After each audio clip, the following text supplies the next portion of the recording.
Welcome back, everyone, or if you're new, welcome. I'm Cam, and I'm so glad that you all joined me for my April wrap-up.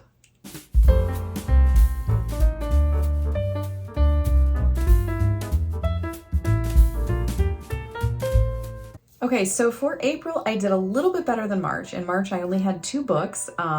Someone did comment that David Copperfield counted as at least 2. I agree. You're right. Thank you so much for making me feel a little bit better. For April, I read 4 books. I technically read a play as well, but I couldn't really find it in Goodreads. It's a really weird story. I'll get into it when I get to the book because it's the play about the book. Anyway. So instead of doing my speed wrap up, because I only had 4 books this month, I'm going to spend a little bit more time as I go through them with you. So the first book that I read this month was The Three-Body Problem by Cixin Liu. This is a series. This is the first book in I think, trilogy, and it is sci-fi. So the premise of this book is that there is an online video game that people around the world can join, and it is a scientific mathematical problem called the three-body problem. And I'm going to get the science in this wrong, so I'm so sorry. But basically, the equation is if there are 3 bodies that orbit each other, but in a non-standard randomized orbit, can a mathematical formula be created that will eventually predict the orbiting of, can math predict the orbit of these planets? And the reason why is because the premise of the game is that you are on a planet that is in a 3-cycle system. 2 eras, chaotic era and stable era. In a chaotic era, the sun can rise and set randomly. It can be dark for days, it can be light for days. You can have an 8-hour cycle, you can have a 24-hour cycle, and it can be extremely hot or it can be extremely cold. It's just completely random. That's why it's called a chaotic era. The life forms on this planet cannot survive in a chaotic era. So what they do is they dehydrate themselves. They have some method to literally take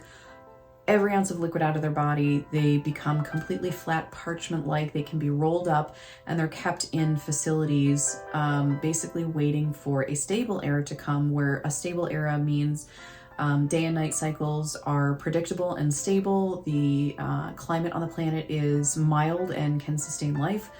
And so when a stable era comes, all of the dehydrated people get pulled out and rehydrated. And then when a new chaotic era is coming, everybody rushes to dehydrate and get put back in facilities. There's a lot of death and destruction in the meantime. People can't make it to a dehydration facility before, the chaotic sun comes and just burns everything. In the game, you are basically dropped in this world. You meet with a leader and you are trying to solve this mathematical equation to predict a stable era so this planet can thrive. And each time there's a stable era, there's no telling how long it can last. It can last days, weeks, months, years, and society resets every time there's a chaotic and then into a stable era. So they have to rediscover the Bronze Age, the Stone Age, the medieval ages, the Renaissance age. Can they get to the Industrial Age? How far can society come in each of these stable cycles? And a lot of it depends on how long the stable cycle will be. So the goal is to break this mathematical equation, to solve it, save the society, basically. Let them be able to tell when there's going to be a stable era and how long and how they can keep progressing because of it. So it's this big internet game, and everybody who plays it is trying to solve a mathematical equation. So you have a very specific set of people who tend to want to play this game. This main character is kind of pulled into it. He's a scientist. He starts to realize there's something beyond, this is something beyond just a game. There's some organization that has put this game out there that is very secretive, doesn't want people to know who is controlling, who is publishing this game, the mysterious things that are happening to people who have played this game, whether it be disappearances, whether it be deaths. Something sinister seems to be going on. You're interested, you're intrigued because you want him to solve the mathematical equation, and you're not sure that it can be solved. Can a mathematical formula predict chaos? And then you also have his real life where he's starting to see some really weird stuff going on, and he's starting to think this might be more than a game. There is some real world connection that is beyond this game. And it follows actually a few characters. That starts with the Cultural Revolution in China, and it goes to secret military projects sending signals into space, and then it follows another character further on, the main character, the scientist who begins playing this game, and how he's starting to see these tiebacks to the secret military project, and the tieback before that to how does this tie into the Cultural Revolution in China. You know, you kind of come to realize it's not a game. This is a real cycle that happens on a real planet to a real alien species. Now the question is, are you trying to solve it to save the species? Is this a distraction while this species decides to leave this chaotic system and find their stable planet that they can take over? Oh my gosh, okay, I loved this book. I really, really loved this book. It took a while for me to get into it because it did kind of fracture between multiple points of view as time went on, and I didn't really realize that's what was going to happen. But I will say each section of each person's perspective was really interesting, and it drops you in right at the start of the action. It doesn't give you a lot of background. You get that as you go. And I personally thought it was extremely well done. You are sucked in right from the beginning, and each of the main characters that you follow, you are invested in, and you start to see them making decisions, and you start to get into the morally gray area. But you've already seen what they've been through, and so you can kind of see why they're making the decisions that they are. There's a lot of moral grayness in this, and I really, really love that. And I love to learn how each of these characters is connected to each other, because it's not super obvious at the beginning when you shift perspective. But as this character progresses, you start to see where those threads tie back to. Really, really great book. I gave it 4 stars, and I cannot wait to read the second book in the series. I am absolutely invested in this, and I'm really glad that I read it, because I wanted to get more back into sci-fi, but I'm not really looking for space sci-fi yet. I read more than 24 Star Wars books when I was growing up. I do love sci-fi. I love Star Trek. I love Star Wars. I loved Stargate. I like a lot of sci-fi. That's a big part of my love in the genres of geeky fandom. But when it comes to sci-fi books, I kind of want to stay away from space for some reason. I don't know why. This filled that need, because even though it does talk about an alien species and it talks about this other planet, these other atmospheres, the story itself doesn't revolve around a spaceship and space travel per se. And I thought it was fantastic. So I would highly recommend that if you're trying to dabble into some sci-fi, but you're not really sure about it, you don't know if it's going to be a genre you like, this is very much set in real world Earth. A lot of things tie back to how things are, so it's very relatable, and it really introduces the idea of an alien species in a really natural and progressive way that I think was just very successfully done. So The Three-Body Problem by Cixin Liu. Check it out. Okay, the next book that I read was All Quiet on the Western Front, which I have right here because I did recently finish filming my full book review on this. This is the best war novel ever written. Now, my favorite war book, I would say, is probably still War and Peace by Leo Tolstoy, but I don't really think that these are comparable, because War and Peace is half about war and half about peace. It's half about life going on outside of the conflict. This is in the middle of the war. This is where you're set. This is where you're staying. So if that's what you're looking for as far as a war novel, I think this is the best. It's definitely the best that I've ever read. Its main themes are loss of identity and self when it comes to young men being sent to war. They didn't start the war. They really have no interest in the war. They don't want to be there. And what that does to a person's entire future, how it skews their perspective on the rest of their life, how it steals from them their future. Even if they survive the war and they survive with their body intact, their mind will never be the same. It takes so much from them. It talks about nature. It ties nature into its themes so beautifully and so naturally. No pun intended. The language in it is poetic, but it's also raw and blunt. It's just so incredibly written.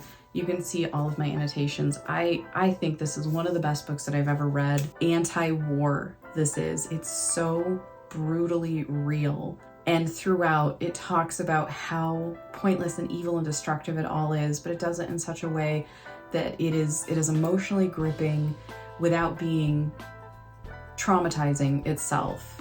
It's phenomenal, and I would highly recommend, if this is at all a genre that you're interested in, I think you need to read All Quiet on the Western Front by Erich Maria Remarque. He was himself a German soldier in World War I, and he had to leave Germany after he published this novel because the government was like, you can't be anti-war, you can't be anything but perfectly patriotic and supportive of the war effort. And so he had to flee, and he wrote a follow-up novel to this that I really want to get my hands on and check out. I think this is absolutely, this should be required reading. This should be read in high school compared to some of the other books that they have kids read.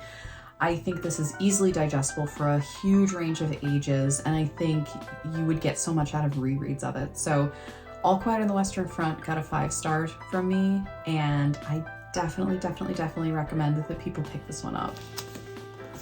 The next one I read was The Evil Genius, a domestic story by Wilkie Collins. This was fine. I gave it a 3. The blurb made it sound like it was going to be way more interesting.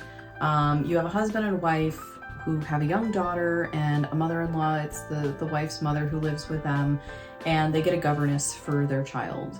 This is a young girl. She has been traumatized through her life. She's been abandoned. The family takes her in. They care for her a lot. They really appreciate what she does with the child and how good she is. And then the man falls in love with this young, she's 16 or something, even though he is perfectly in love with his wife and she trusts him implicitly. They seem like they have a great marriage. He just goes off and is just dumb, and she kind of falls in love with him, but she also knows that it's completely wrong. She doesn't want to pursue anything. He kind of, sort of pressures her, and then he's like, we can't do this, you have to leave. She's like, yes, I have to leave. I can't be here. And then, of course, circumstances, she comes back to the house, she's called back. The wife finds out that, her husband's in love with the governess, and she understands that the governess doesn't want to betray her or anything, and so she gives a letter of recommendation. She goes to be a friend or a governess to a friend. She ends up coming back for something, and then the husband just can't help himself, and the wife comes upon them and she's like, you know what, I'm done, get out. And then it's just this kind of saga from then on about the wife moving away with her daughter and her mother. Her husband goes off with his lover, and then he wants to see the kid, and she doesn't want to give up her kid, and so she decides to go for a divorce. And that really isn't done at that time, even though he's totally living with and cheating with another woman. That's not okay for her to get it's annoying. And the premise of The Evil Genius in the title is determining who in the family is the evil genius, scheming to get their way and concocting. And it can be the mother-in-law who's very scheming. It can be the husband who is very duplicitous. Or is it the governess who, schemed her way in? And the novel never really tells you. It's up to you to determine who was the evil genius of this family. To be fair, It's nobody. It's nobody. Nobody is a genius in this. Everybody's kind of dumb except like maybe the wife. Like, I really like her. Nobody's an evil genius. They're just selfish people with short-sighted love versus lust kind of mentalities. So like, it was fine. It was well written. Characters were pretty relatable, but there was nothing really interesting. I thought with evil genius and the way that I thought this was gonna be like, there's something like really deep here. No, there's not. There's not. If you want to read it, fine. I don't recommend it per se, because like, to me it's just kind of boring, but like, it wasn't the worst thing I've ever read. And then the play that I read was a play of this novel, and it was written because the way that the US copyright laws were at the time didn't protect UK authors and didn't respect their copyrights. But if a play had been put on, for some reason the US was like, okay, that's copyrighted material, you can't sell it without giving the author his cut. So the guy made a play of it that aired once and it was like an hour long. So I read that too, because it was an hour. Like, I don't know, whatever. And then finally, my final April read was The Catcher in the Rye, which I also have a full review of. But Catcher in the Rye, I rated 3.5 stars. It's not the best book I've ever read, nor is it the worst book I've ever read. I don't think the main character is a raging, misogynistic, white guy who has anger issues like a lot of people seem to say when they don't like this book. He's a messed up teenager who had massive childhood trauma that was never dealt with, and he's kind of frozen in time in a way, and he sees the world through this miscolored lens of this childhood trauma that he survived. I think it actually does a good job of portraying what a 15, 16-year-old would be like in that instance. He's an annoying teenager, but he's not evil. He's not the worst character out there. And I actually did get quite a bit out of it. To me, this was basically a study in trauma. I thought it was very well done for that. And I would recommend it for adults to read with that mindset. I don't get why they have high school kids read this. I don't think high school kids are going to pick up on a lot of that. I don't think they're going to appreciate the nuance of that and that character and what he's going through. I think they're just going to see an angry teenager, and they're either going to see themselves in it and relate, because every teenager is kind of angry at some point, or they're going to hate it and find him super, super annoying. So I think this is more of a book to read when you become a middle-ish young adult. I think get out of your early 20s before you read this book, and then I think you're going to get a lot more out of it. But I do recommend this. And I read this as part of the Game of Tomes book club. This was the read for April. So I will be doing another video comparing this and Charles Dickens's David Copperfield. So yeah, I do recommend it. It's annoying. He's annoying. He narrates it himself, and he's kind of annoying. So deal with it. So that's it. Those are my April reads. Like I said, I only got 4 books in, but I'm very excited to have finished them all. And I got a 5-star, a 4-star, a 3.5 star, and a 3-star. So all in all, not bad. Let me know in the comments down below if you've read any of these books, and let me know what you thought of them, and let me know what you're reading now and what you're going to be reading into May. I hope you've had a great day. I hope you take care of yourself, take care of others, and I'll see you in my next one. Bye.